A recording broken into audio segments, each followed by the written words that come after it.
Thank you. Thank you so much and welcome to the Seventh Heaven Podcast. I'm your host, Evan Myers. You can follow me on Twitter at 7th Evan. You could follow the show on Spotify, iTunes, YouTube, Rumble. We're everywhere. Anywhere fine podcasts are sold. Share with a friend, a family member. That's how we grow, gang. That's how we grow, gang. We got a good show, great show planned for you guys today. And, I wanted to start with an announcement.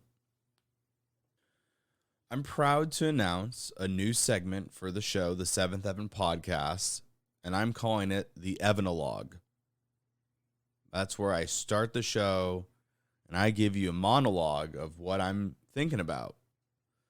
It doesn't have to be called the Evanologue, but that's what I'm calling it for now. That's the name for now. If you have a better name, shoot me a tweet at 7th Evan.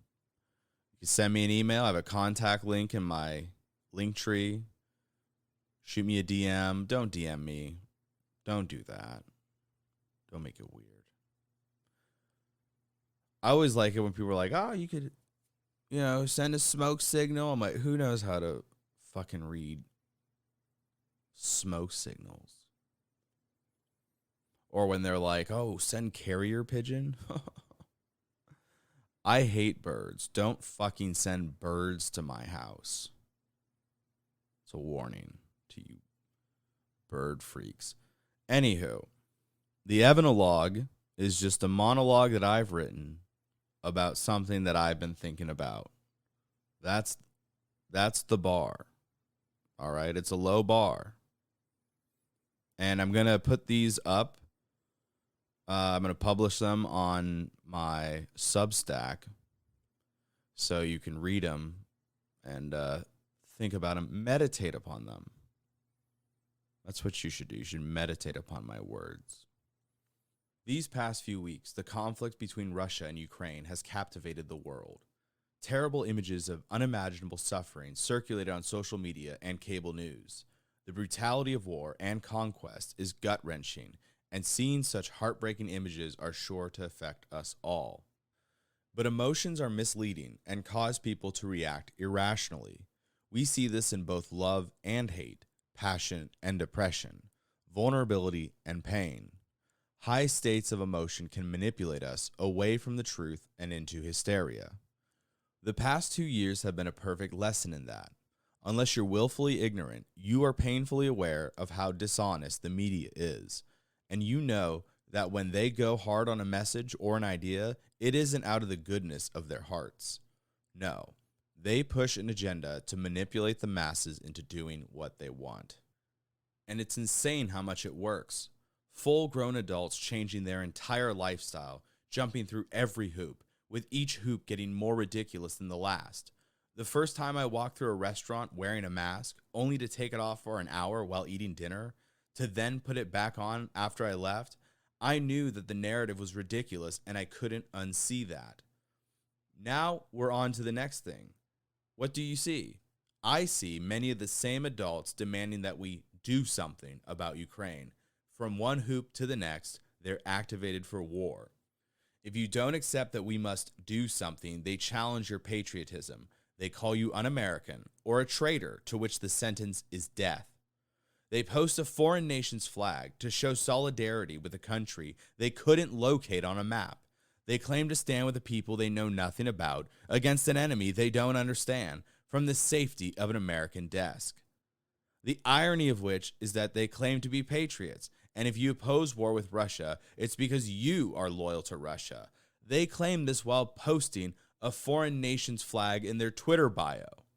Now, all of my flags are American, and I've never felt anything other than American.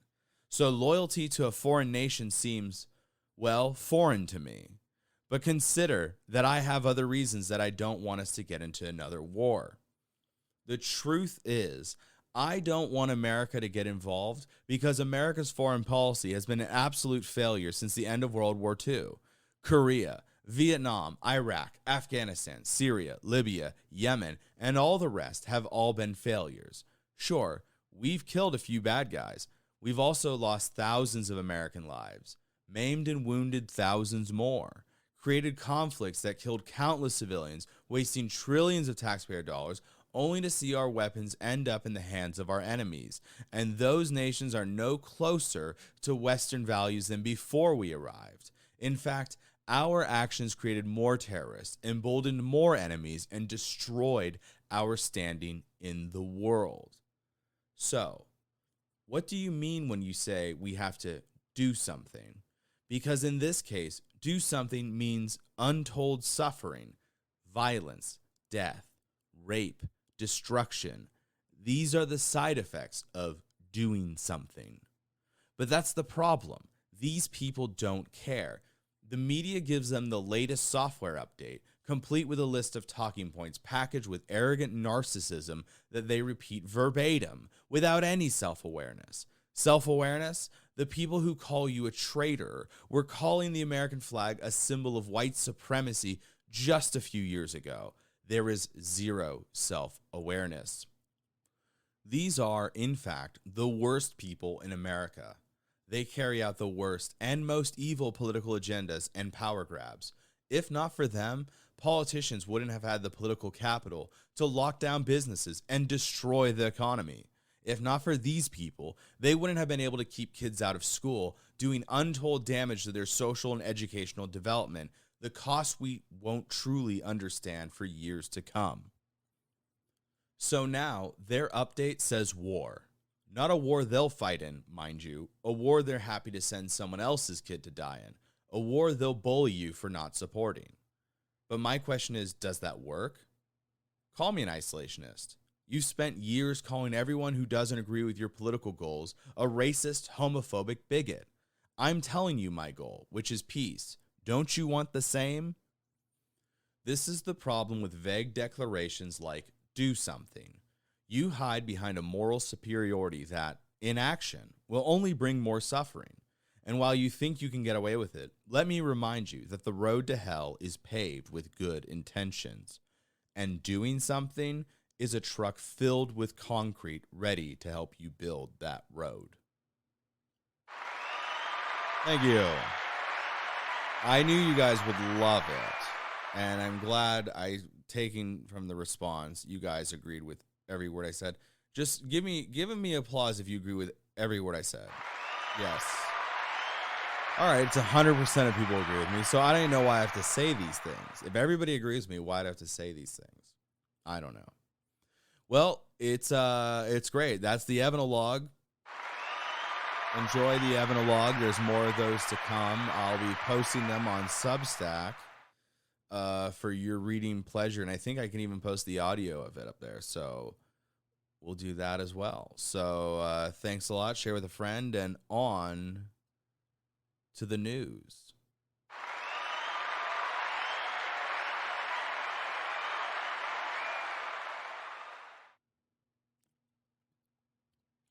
As part of my news analysis, I also like to alert my audience to investment opportunities. And what we have here, guys, is a real investment opportunity. It comes to us by the way of the New York Post. I'm just looking at the pictures right here, and it is beautiful. I mean, it's beachfront property. Well, it's actually more than beachfront property. It is an island. So it's got nothing but beach, you know, and it's very green. It's in the Caribbean. It's actually in the U.S. Virgin Islands. And so I've decided, I think if we all pool our money together, it's a little pricey. It's hitting the market for $125 million. Okay. But this is a real opportunity. These things don't come up on the market often. There's a mansion on there. There's, guest homes. I mean, it's absolutely a stunning piece of property. Let me just read about it to you. Comes to us, by the way, the New York Post. Jeffrey Epstein's pedophile island hitting the market for $125 million. So like I was saying, guys, if we just kind of pool our money together, I think we can get this island. I think it's a really good opportunity.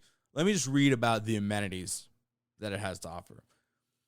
Jeffrey Epstein's 2 private islands, commonly referred to as Pedophile Island, due to the allegations he sexually abused girls as young as age 11 there, is set to list for a whopping $125 million, the Post can confirm. Located in the U.S. Virgin Islands and known as Great St. James and Little St. James, the islands, which have been fairly untouched since Epstein's death in 2019, according to the Wall Street Journal, which first reported this listing. Sources previously told the Post was expected to go on sale. The island was expected to go on sale earlier this year. According to Epstein's estate lawyer, Daniel Weiner, proceeds from the sale are expected to go towards resolving any outstanding lawsuits, regular costs of the island's operations, and other fees, including taxes, creditors, and liens placed against the properties by the U.S. Virgin Attorney General Denise George. Weiner did not return a request for a comment on this story. So here's the thing, guys. $125 million is a lot of money, but if you think about it, you're actually using it to benefit women. So think about that. Past victims have described in detail trying to swim off the shore in these shark-infested waters, almost drowning to escape the abuse they faced at the hand of the Epstein and his associates. I gotta say, I like that it has sharks because it's just like a little layer of protection, you know? It's like having a moat. Epstein purchased Little St. James, which spanned over 70 acres in 1998 for only $7.95 million at the time. And think about it, now it's going for $120 million. Imagine what it is. So that he bought this in 1998. 20 years, 24. He's had it for 24. He sat on it for 24 years. Well, not quite. He didn't make it all 24 of those, but about 24 years, it went from about $8 million to $120 million. So we sit on it, guys. We sit on it. Think about the potential for growth there. And I mean, again, I'm just looking at these pictures. It's absolutely gorgeous, just absolutely gorgeous. The water is just crystal clear blue.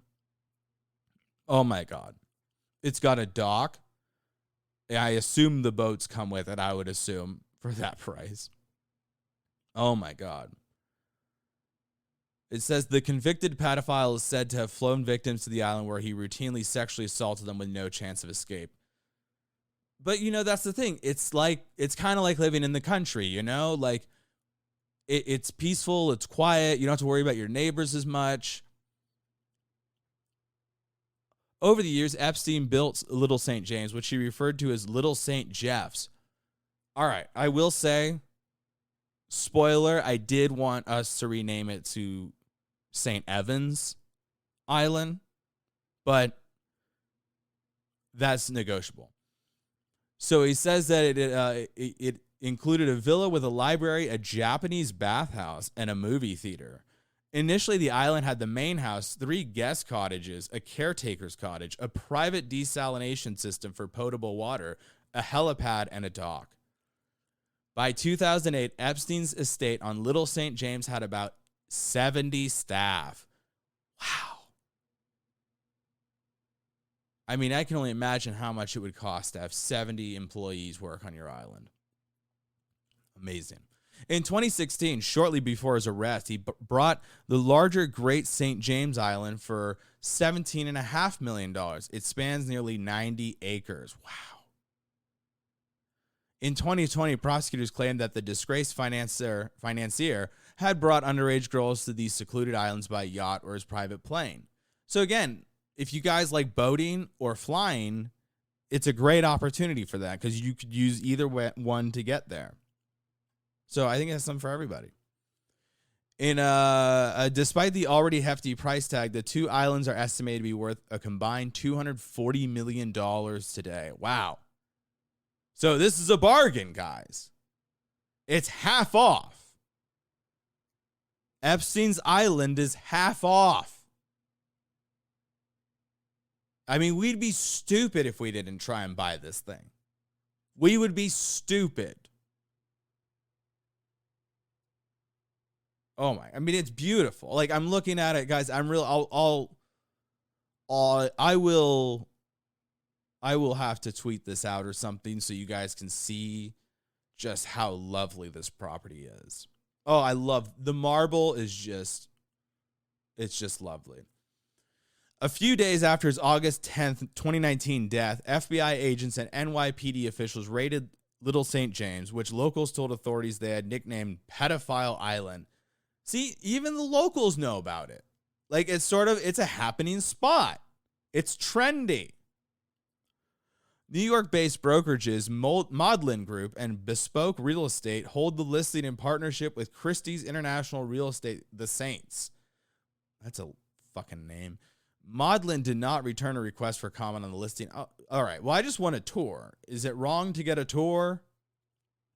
Meanwhile, Epstein's other properties in New York and Florida have found new buyers. His New Mexico ranch and Paris estate remain up for sale. Epstein was found dead of an apparent suicide at a New York detention center while awaiting trial on federal sex trafficking charges.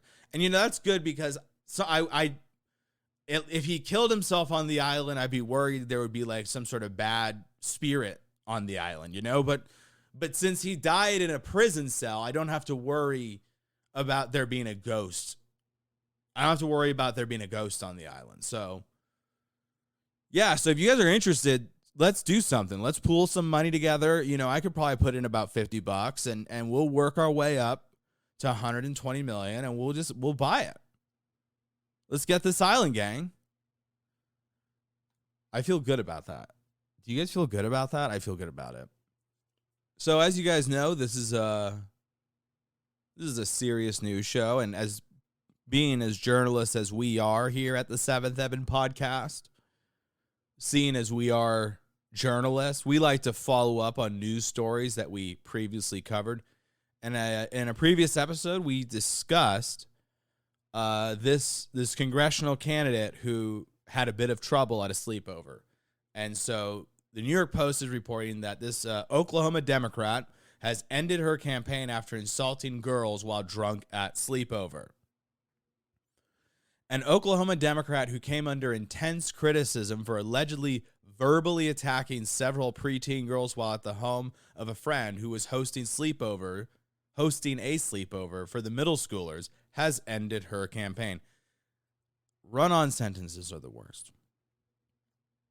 Worse than cancer. Abby Broyles, a candidate for Oklahoma's 5th congressional district, went to a friend's house on February 11th and became increasingly aggressive as she continued to drink through the night, according to nondoc.com, which first reported the story. Broyles allegedly insulted the girls attending the sleepover after becoming intoxicated, according to multiple people interviewed by the news outlet, who said she allegedly said one girl was an, quote, acne fucker, and hurled multiple insults at other young girls as well. I don't see what the problem is with that. But this is where she gets into trouble. Hispanic fucker, quote, she allegedly said to one girl attending the sleepover, and, quote, judgy fucker to another. Broyles also allegedly vomited into a laundry basket as well as a girl's shoe, according to the report. A press release Thursday from Broyles' team announced she is withdrawing her candidacy for Oklahoma's 5th congressional district, citing a combination of factors including gerrymandering and recent events and salacious right-wing clickbait. Now, as you guys know, we covered this story, and this show is salacious right-wing clickbait, so she got that part right. Shortly after Abby announced her candidacy for CD5, the Republican legislator egregiously gerrymandered the new district to prevent any Democrat from winning. That reality, combined with the recent events that turned Abby into salacious right-wing clickbait, have led the Broyles campaign to make this difficult decision and Abby to focus on her mental health, the press release states. Broyles says she regrets mixing alcohol and the sleeping medication. Well, that'll do it. Quote, last month I made a mistake I deeply regret, Broyles said. As I admitted, I mixed alcohol and a medication I never taken before while under the same roof as a group of young women who looked up to me. Well, they're 12.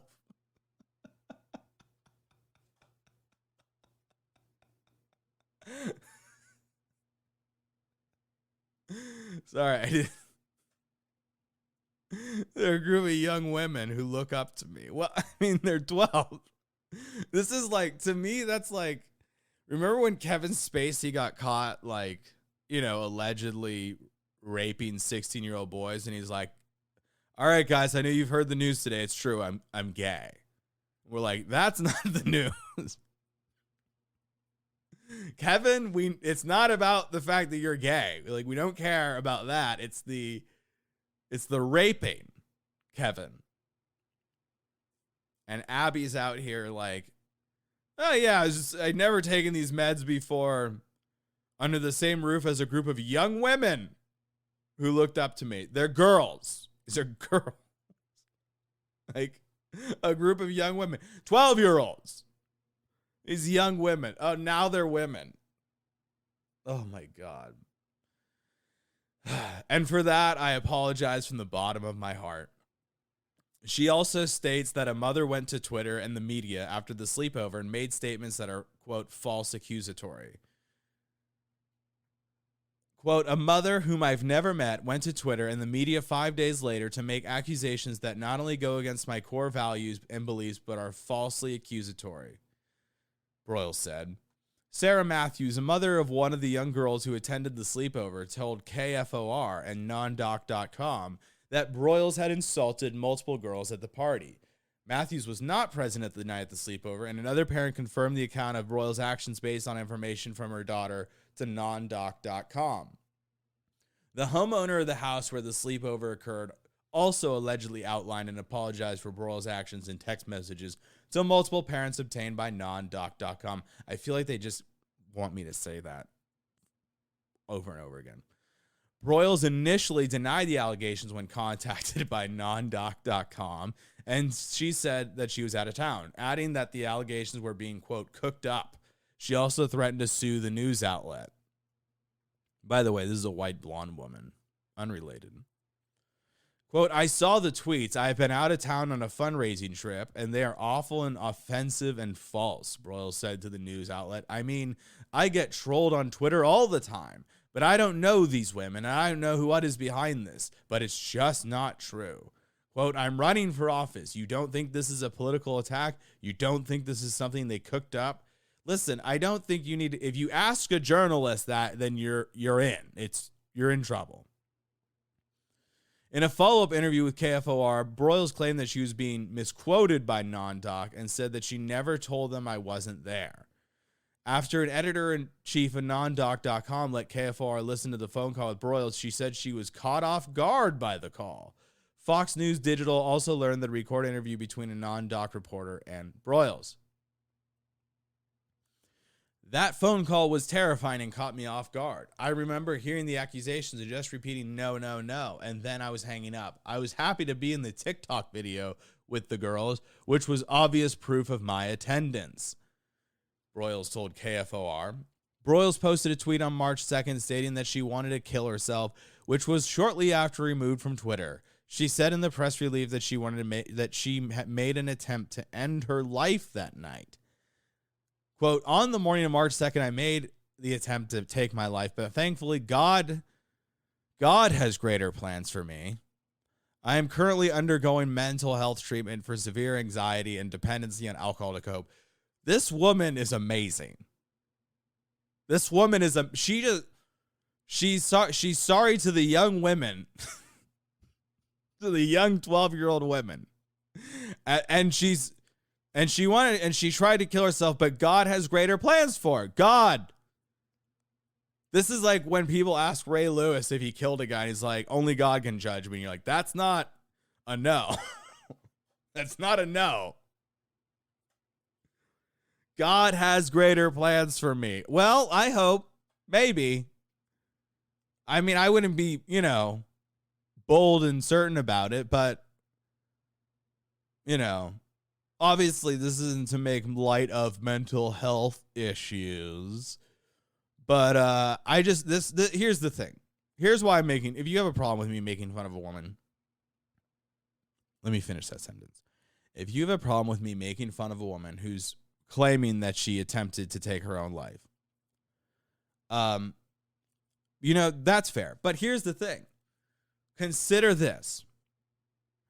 This woman has lied at every single juncture of this story. So she claims she wasn't there, and then I didn't say that. Oh, but I said that, but I didn't mean that, and then I regret it. And she downplays the victims. I didn't mean to say that. My mistake was mixing alcohol and a medication that I've never done. That's a fucking lie. That's a lie, right?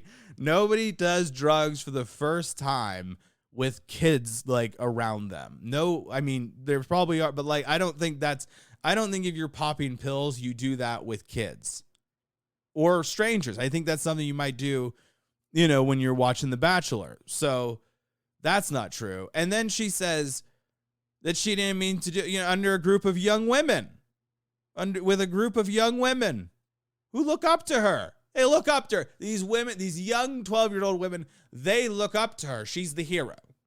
So she apologizes for that part of it. From the bottom of her heart. Turns out the bottom of her heart's kind of shallow. Say it's a little shallow. But so yeah, I mean, if you go, oh, don't make fun of a person because they're talking about taking their own life. I think if you're a millennial, you have to think about taking your own life, right? Like people who want to kill themselves are no longer an exclusive club. Like we all do. We're all thinking about it. Some more than others. Hers, it just so happens after she completely fucked up her political campaign. Fair enough.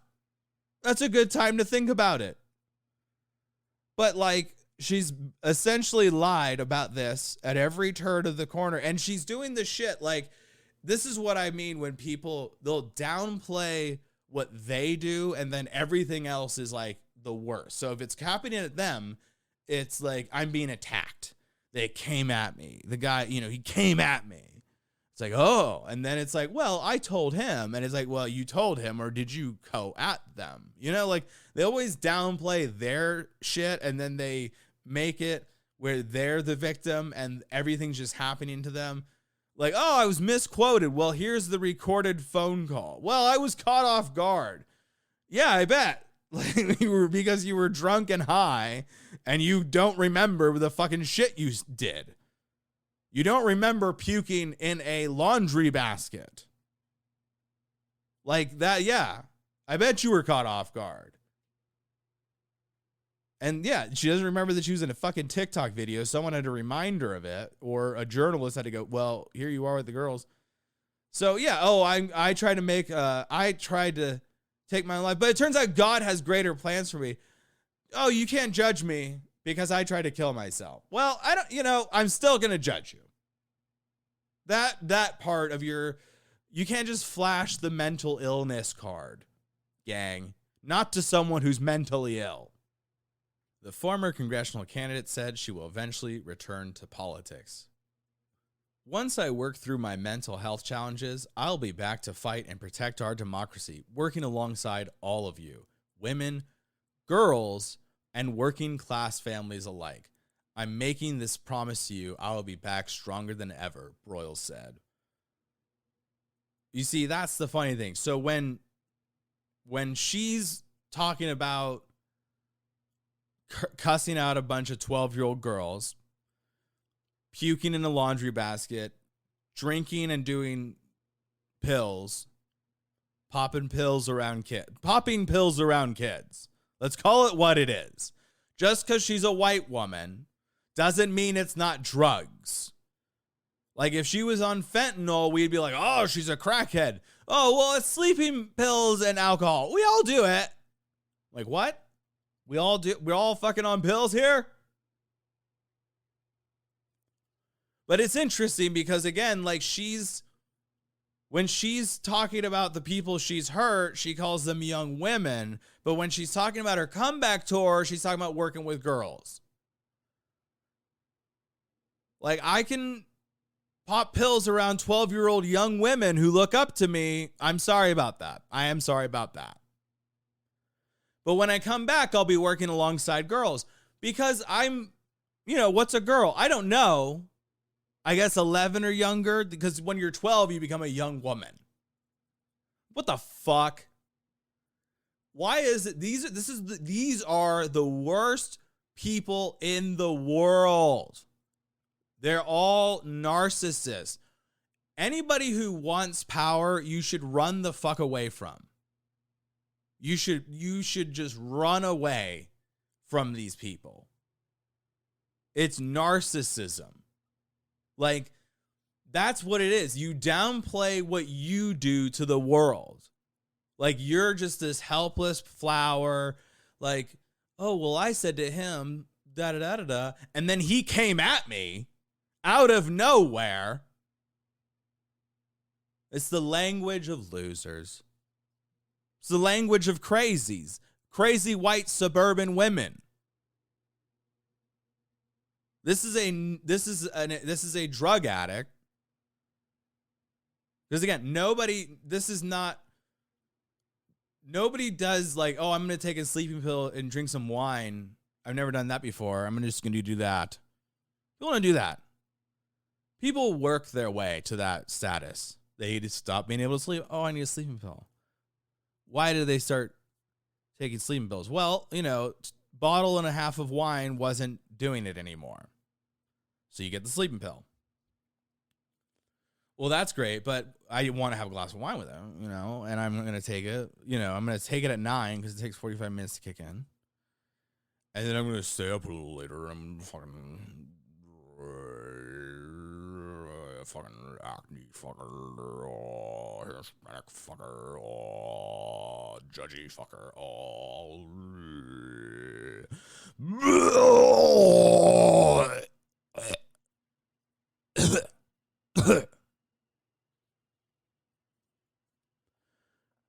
Broyles also wrote a Medium post explaining much of her life story, including mental health issues that she has struggled with, stating that she should have sought help sooner before entering politics.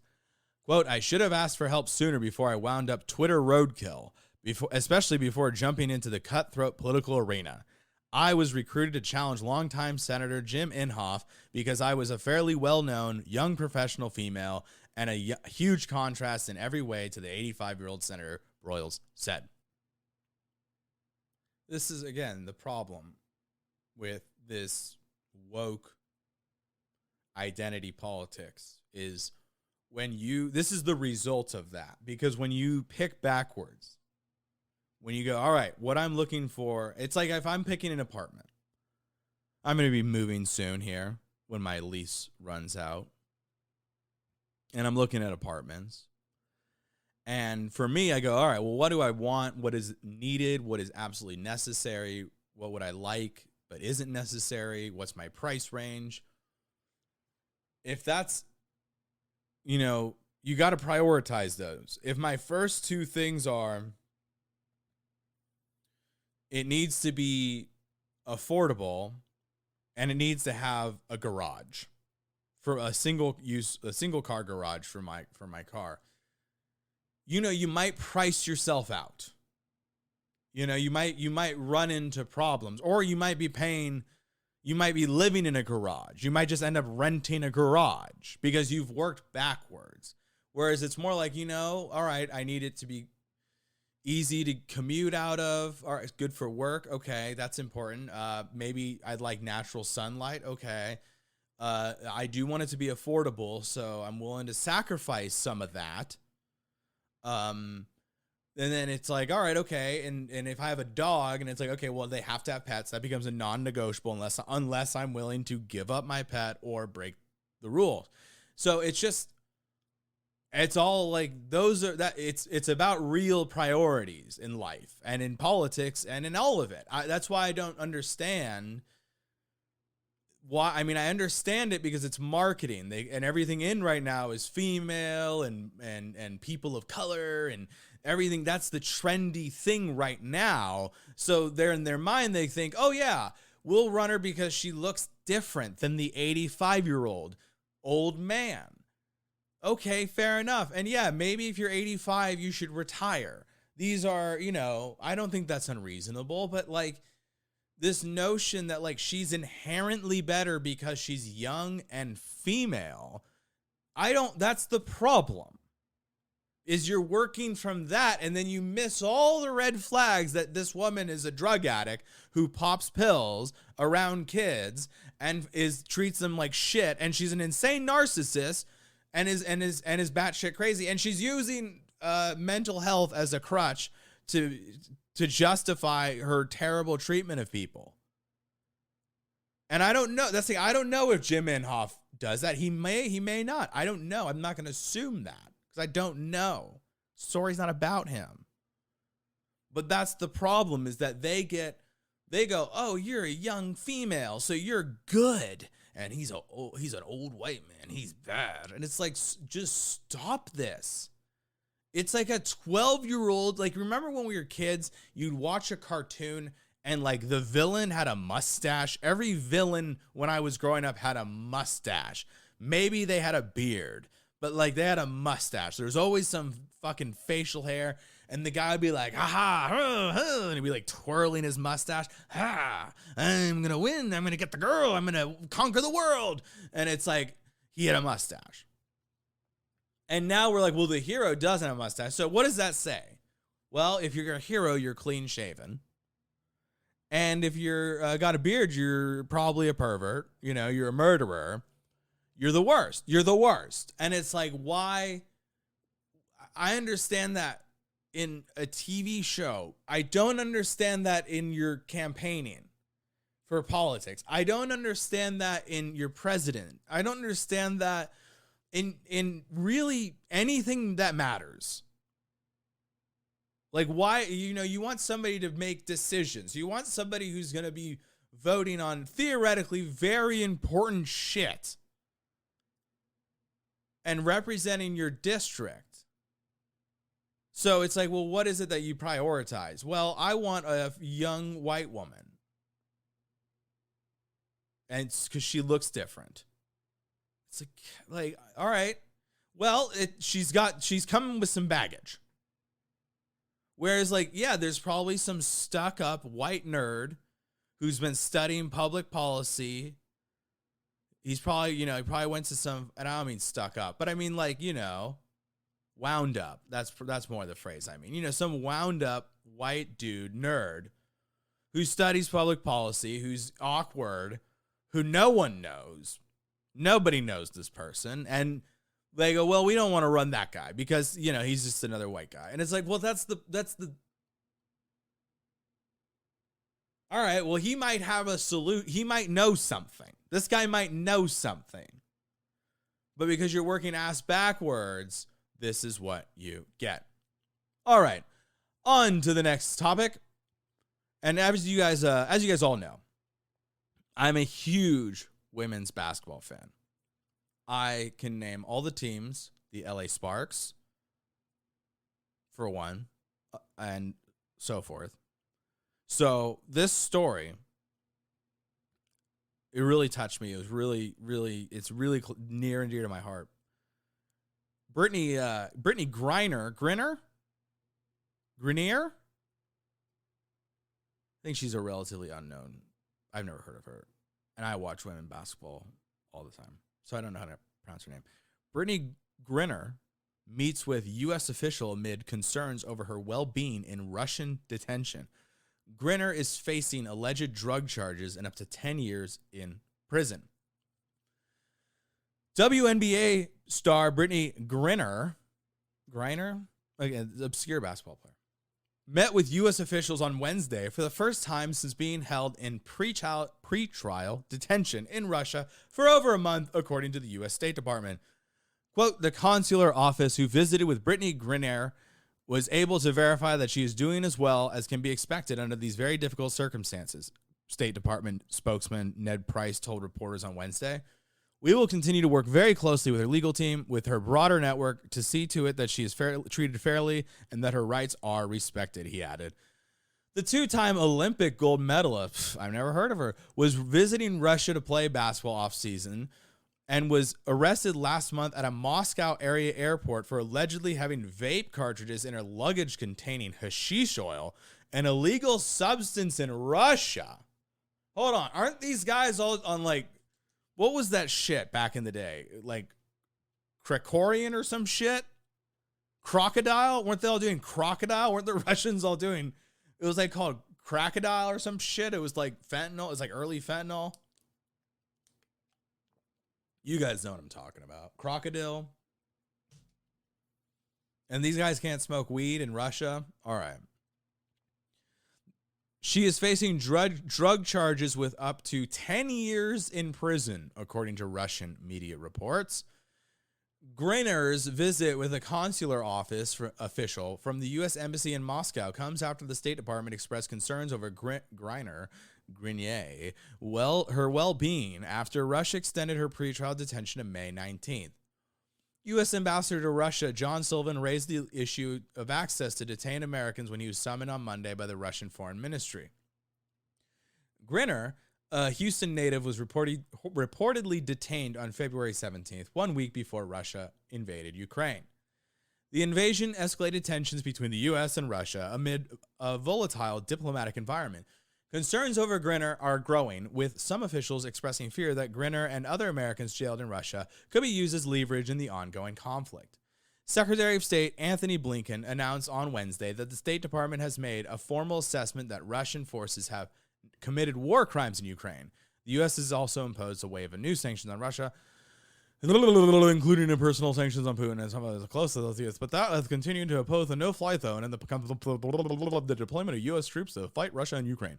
Meanwhile, the fate of American prisoners in Russia hangs in the balance. Along with Griner, former Marines Trevor Reed and Paul Whelan have spent years in Russian custody now on charges that their family and American officials say were fabricated by Russia in order to seize them as bargaining chips. Reed's health is dangerously deteriorating, according to his family, with fears that he may have contracted tuberculosis in the remote penal colony where he's been held for months. Well, that's fine. Representative Sheila Jackson Lee, Democrat Texas, whose district includes parts of Houston, has called for the athlete's release and told ABC's Nightline in an interview last Thursday that the conflict between the U.S. and Russia over the invasion of Ukraine should not affect Griner's chances of being released. Quote, these are international protocols that should be held in spite of the conflicts, the congresswoman said. This is a major conflict. This is a major act of violence. This is an invasion. Brittney Griner had nothing to do with that, she added. Well, that's true. Price said on Thursday that time will tell whether Griner's visit to U.S. officials is a one-off visit or whether Russia's posture is changing. We want timely, consistent access to American detainees in Russia, including those in pretrial detention. That would call for additional visits to Brittney Griner and to other Americans who are detained in Russia, he said. Last week, Price expressed the concerns that Russia has not yet, quote, permitted U.S. officials access to Griner. Quote, the Russians are obligated to allow this type of consular access under the Vienna Convention, Price told ABC News Live at the time. Quote, we're going to continue to insist that they allow us access to Brittney Griner, just as we, goddamn, these is the longest. Griner is a 7-time WNBA All-Star who's been playing for the Phoenix Mercury. That's another team that is a women's basketball team that I follow since 2013. The Phoenix Mercury said in a statement on March 5th that this team is in, this is a disaster. This is a disaster. I cannot read this story for shit. All right. Blah, blah, blah. Try that again. This is according to the Phoenix Mercury, another women's basketball team that I follow very closely. Quote, we love and support Brittney. At this time, our main concern is her safety, physical and mental health, and her safe return home, the Phoenix Mercury said. Well, here's the thing. You can't have weed in Russia, as it appears. So it appears. Bad time to be smoking weed in a country that apparently still has penal colonies. pretty impressive. The only question I ask is, would it have happened if Donald Trump was president? That's just that's a theoretical question. Like, how long? Because that's the thing. It must have been either here. It goes one of two ways. Either she was just legitimately caught with this, and they were like, all right, like, maybe they're paying, it's Russia. Here's this 6 foot, whatever, black woman. We're definitely going to profile this person. Absolutely. It's Russia. Like, not even going to pretend. Right. And they just searched all of her shit and found it. Like, there's that. Or it's, hey, we're going to collect some hostages before we do our shit with Ukraine. And that way we get some leverage. So when the United States and everybody's mad at us for our incursion, once we get that out of the way, we have Brittney, and she's facing 10 years in prison because she had some weed cartridge. First and foremost, no one should ever be thrown in a cell, in a cage for possessing or consuming or even traveling with a plant. No one should be in jail for a plant. So, and here's the thing. It's weird because this is not like, for some reason, this story is not as big as it should be, right? Like, obviously, there's a difference in women's basketball and men's sports and viewership and all that. If Tom Brady, I don't know. All right, I'm gonna let you guys in on a joke that I just told. I don't follow women's basketball. Believe it or not, I don't follow women's basketball. So I don't know. I can't judge Brittney Griner. I should have looked this up before I read the story. I don't know how good she is. I've seen her in like commercials and shit. I don't know how good she is. But let's say I have seen her in commercials. I know she's a thing. So it's like if one of the 32 starting quarterbacks in the NFL, any one of them, Baker Mayfield, they don't have to be good, any one of them, was being held in Russia right now, we'd go, holy shit, that'd be huge. That would be huge. That'd be all the sports guys would be talking about it. But with this story, we're not. And I don't know, maybe it's sexism, but I don't think it's that. I think it's a little bit of, it might be that the White House is telling them, hey, let's not get this ramped up because we want to get her out of there, But, yeah, it's weird that they're not talking about this too much. And that's the thing. It's also a story where we go, well, it's a dumb reason to face 10 years in prison is you had your weed cartridge. That's the retarded ass reason for anybody to ever go to any prison or anything. It's dumb. There's no reason. But she's in a country that doesn't feel that way, and they're about ready to march into Ukraine. And I mean, she had these cartridges. They must have either they found it or they've known about it, and they either just so happened upon it and lucked into this celebrity woman that they were definitely profiling, or we have a situation where, they said, let's tag it. We're gonna grab one before we make our move, and it's gonna keep the Americans a little hesitant. And that's the thing. This is a story. It's a story where it should be big news. She's a women's basketball player. She's she's arrested for a dumb reason in a country that everyone hates right now. So by the villains, oh, Vladimir Putin, he is villain. This should be a big ass story. It's not. I don't know why it's not. And I will say part of it is I would also speculate that that part of the story, the problem with it is that, America still does this. We're not in a position really, there are states that have gotten they have made the correct decision as it pertains to marijuana. But there's still many states that do not, and the country does not. But we'll get into that in a little bit later in the show. So yeah, it looks like they went to check in on her to make sure that she's okay, and I hope she's okay. It's bullshit, but it's Russia, and those are it's like you don't go to countries. There's just everybody. That's kind of if you're an American, there's a little bit of that's when people talk about privilege. Privilege is is really being an American, because there's this level of protection around you. Generally speaking, people in other countries, I don't really fuck with you. If you're on American soil, there is always an assumption that you're, if you get to jail, if you go to jail, you're going to be able to pay bail eventually and get out. Obviously, not everyone goes through that, but there's sort of okay, I'm going to get a trial. Russia, it's we do things the old way. And much of the world operates like that. And Americans don't have to experience it. I'm not saying we're perfect. I'm not saying we're perfect. But we're pretty far removed from that.